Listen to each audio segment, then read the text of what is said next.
जय हिंद। आज हम प्रश्नोत्तर करेंगे JCERT Jharkhand board class 8 science विज्ञान एवं प्रौद्योगिकी कक्षा 8 के लिए पाठ 10 फसल उत्पादन एवं प्रबंध। आइए प्रश्नोत्तर शुरू करते हैं। प्रश्न संख्या 1 से सही विकल्प का चयन कीजिए। पहला, राइजोबियम नामक जीवाणु किस फसल के जड़ में पाए जाने वाले ग्रंथियों में उपस्थित होते हैं? तो ख, फलीदार फसल आपका सही जवाब होगा। दूसरा, स्वपोषी का उदाहरण है ऑप्शन घ, आम का पौधा आपका सही जवाब होगा। तीसरा, खरीफ फसल के उदाहरण है ऑप्शन ग, धान आपका सही जवाब होगा। चौथा, जंतुओं द्वारा प्राप्त खाद्य पदार्थ है ऑप्शन ख, शहद आपका सही जवाब होगा। प्रश्न 2, उचित शब्द छांट कर रिक्त स्थानों की पूर्ति कीजिए। दिए गए शब्द तैरने, जल, फसल, पोषक, तैयारी, कटाई। पहला, एक स्थान पर एक ही प्रकार के बड़ी मात्रा में उगाए जाने वाले पौधों को फसल कहते हैं। उत्तर होगा फसल। दूसरा, फसल उगाने से पहले प्रथम चरण में मिट्टी की तैयारी होती है। उत्तर होगा तैयारी। तीसरा, क्षतिग्रस्त बीज जल की सतह पर तैरने लगते हैं। उत्तर होगा तैरने। चौथा, फसल उगाने के लिए पर्याप्त सूर्य का प्रकाश एवं मिट्टी से पोषक तथा जल आवश्यक है। उत्तर होगा पोषक तथा जल। पांचवा, हार्वेस्टर मशीन द्वारा फसल की कटाई की जाती है। उत्तर होगा कटाई। प्रश्न संख्या 3, सही गलत निशान लगाइए। पहला, दलहन फसल से कार्बोहाइड्रेट प्राप्त होता है।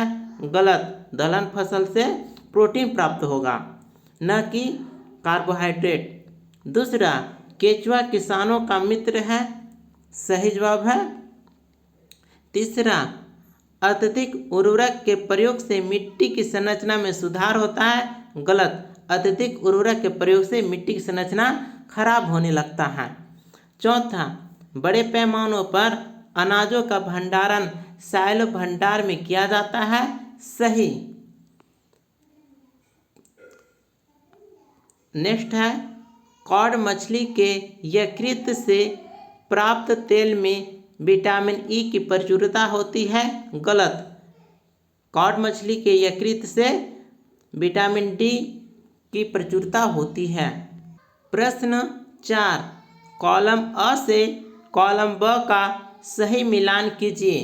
यहाँ पर कॉलम अ और कॉलम ब का सही मिलान है। पहला, कार्बनिक खाद का मिलान होगा ख से पौधों तथा जंतुओं के अपशिष्टों का अपघटन। दूसरा, खरीफ फसल का मिलान होगा घ से धान, मक्का। तीसरा, खरपतवार नाशी का मिलान होगा 2,4-D। चौथा, उर्वरक का मिलान होगा NPK। पांचवा, रबी फसल का मिलान होगा च, गेहूं, चना, मटर। छठा, चारा फसल का मिलान होगा क से सूडान घास। प्रश्न 5, कारण बताइए। पांचवा का पहला प्रश्न, अनाजों को भंडारण के पूर्व धूप में सुखाना चाहिए तो इसका कारण बताना है। उत्तर होगा अनाजों को भंडारण से पहले धूप में सुखाने से उनमें उपस्थित नमी समाप्त हो जाती है। यदि अनाज गीले रह जाए तो उनमें फफूंदी लगने और कीड़े लगने की संभावना बढ़ जाती है।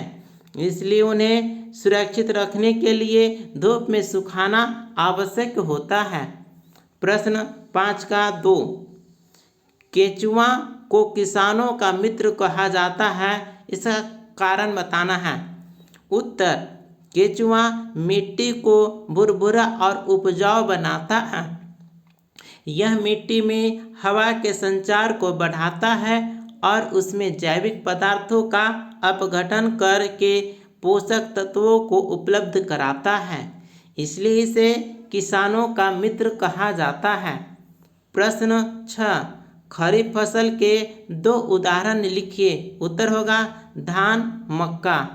प्रश्न 7, रबी फसल के 2 उदाहरण लिखिए। पहला गेहूं, दूसरा चना। प्रश्न 8, मिट्टी की तैयारी से संबंधित किन्हीं 2 औजारों के नाम लिखिए। तो उत्तर होगा हल, कल्टीवेटर। प्रश्न 9, जल संरक्षण वाली किन्हीं 2 सिंचाई पद्धतियों के नाम लिखिए। तो उत्तर होगा पहला टपक सिंचाई यानी ड्रिप इरिगेशन, दूसरा फव्वारा सिंचाई यानी स्प्रिंकलर इरिगेशन। प्रश्न 10, साइलो क्या है? उत्तर होगा साइलो एक बड़ा, लंबा और बेलनाकार भंडारण पात्र होता है जिसका उपयोग अनाजों को लंबे समय तक सुरक्षित रखने के लिए किया जाता है। यह वायुरुद्ध यानी एयर टाइट होता है जिससे अनाज में कीड़े नहीं लगते और नमी प्रवेश नहीं कर पाते। प्रश्न 11, निम्न पर अपने शब्दों में एक एक पैराग्राफ लिखिए। पहला, मिट्टी तैयार करना। उत्तर होगा फसल उगाने के लिए सबसे पहले मिट्टी की तैयारी की जाती है। इस प्रक्रिया में खेत की जुताई, मिट्टी को भुरभुरा बनाना, बड़े बड़े ढेलों को तोड़ना और खेत को समतल करना शामिल होता है। इससे बीजों को उगने के लिए उचित वातावरण मिलता है और जड़ों को हवा, जल तथा पोषक तत्व प्राप्त होते हैं। दूसरा, बुवाई। बुवाई के बारे में हम जानेंगे। उत्तर, बुवाई वह प्रक्रिया है जिसमें बीजों को खेत में डाला जाता है। यह काम परंपरागत रूप से हाथ से किया जाता है, लेकिन आधुनिक कृषि में सीड ड्रिल मशीन का प्रयोग होता है। बुवाई करते समय यह ध्यान रखना होता है कि बीज सही गहराई पर और उचित दूरी पर बोया जाए ताकि सभी पौधों को विकास के लिए पर्याप्त स्थान और पोषण मिल सके। प्रश्न 3, निराई। निराई के बारे में हम जानेंगे। निराई का अर्थ है खेत से खरपतवारों को हटाना। खरपतवार वे अवांछित पौधे होते हैं जो मुख्य फसल के साथ उगते हैं और उससे जल, पोषक तत्व, स्थान तथा प्रकाश छीन लेते हैं। इसलिए समय समय पर निराई करके उन्हें हटाना आवश्यक होता है। यह कार्य हाथ से या खरपतवारनाशी रसायनों के प्रयोग से किया जाता है। प्रश्न 12, खरपतवार क्या है? उनका नियंत्रण कैसे कर सकते हैं? उत्तर, खरपतवार वे अवांछित पौधे होते हैं जो मुख्य फसल के साथ उगते हैं और उससे पोषक तत्व, जल, सूर्य का प्रकाश तथा स्थान छीन लेते हैं। ये फसल की वृद्धि में बाधा उत्पन्न करते हैं। खरपतवारों का नियंत्रण निम्नलिखित तरीकों से किया जाता है। पहला, हाथ से निकालकर हाथ निराई। दूसरा, खरपतवारनाशी रसायनों का प्रयोग करके जैसे 2,4-D। तीसरा, समय समय पर जुताई करके। प्रश्न 13, सीड ड्रिल क्या है? इससे क्या लाभ है? उत्तर होगा सीड ड्रिल एक कृषि उपकरण है जिसका प्रयोग बीजों की बुवाई के लिए किया जाता है। यह उपकरण बीजों को एक समान गहराई और उचित दूरी पर बोता है। इससे बीजों की बर्बादी नहीं होती और फसल की अच्छी उपज मिलती है। साथ ही समय और श्रम की भी बचत होती है। प्रश्न 14, जुताई से क्या लाभ है? उत्तर होगा जुताई से मिट्टी मुलायम और भुरभुरी हो जाती है जिससे उसमें हवा का संचार बढ़ता है और जल धारण क्षमता बेहतर होती है। यह खरपतवारों को नष्ट करने में मदद करती है और फसल की जड़ों को पोषक तत्व बेहतर ढंग से प्राप्त होते हैं। इससे पौधों की वृद्धि में सुधार होता है। प्रश्न संख्या 15। निम्नलिखित को सही क्रम में इस प्रकार लगाइए कि गन्ने की फसल उगाने का रेखाचित्र तैयार हो जाए। तो यहाँ पर उत्तर है, सही क्रम है, सबसे पहले मिट्टी तैयार करना, उसके बाद खेत की जुताई करना, उसके बाद खाद देना, बुआई, सिंचाई, कटाई, उसके बाद फसल को चीनी मिल में भेजना। तो ये हो गया सही क्रम। प्रश्न संख्या 16।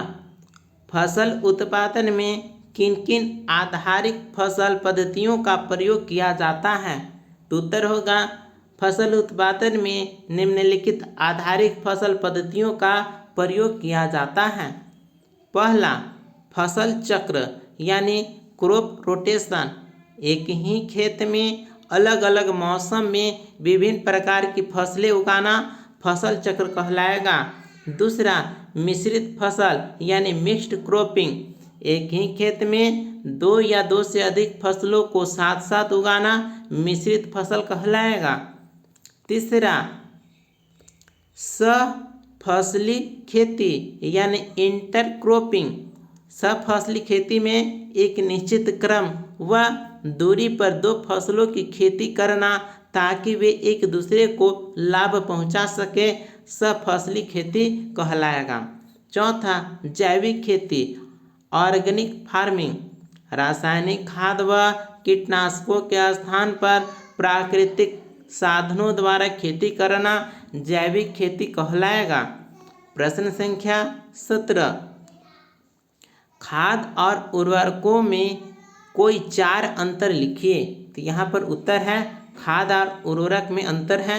खाद और दूसरी तरफ है उर्वरक। खाद प्राकृतिक पदार्थों से बनती है जबकि उर्वरक रासायनिक रूप से बनाए जाते हैं। खाद यह मिट्टी की संरचना को सुधारती है जबकि उर्वरक यह केवल पोषक तत्व प्रदान करता है।